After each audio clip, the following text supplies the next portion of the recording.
সীমান্তে সম্ভাব্য পুশিন ও অবৈধ অনুপ্রবেশ ঠেকাতে কঠোর অবস্থান নিয়েছে দিনাজপুর ব্যাটালিয়ন বিজিবি। দিনাজপুর ও ঠাকুরগাঁও জেলার বিস্তীর্ণ সীমান্তবর্তী এলাকায় জোরদার করা হয়েছে দিন কিংবা রাত্রিকালীন বিশেষ টহল।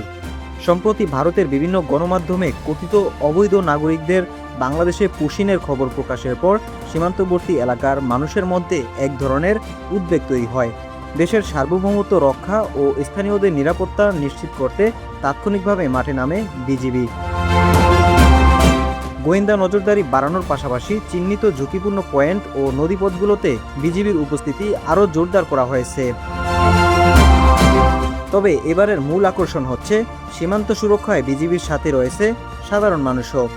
পুশিন প্রতিরোধে স্থানীয়দের সচেতন করতে সীমান্তবর্তী এলাকাগুলোতে নিয়মিত মাইকিং, জনসচেতনমূলক সভা এবং সরাসরি গণসংযোগ কার্যক্রম পরিচালনা করছে বিজিবি।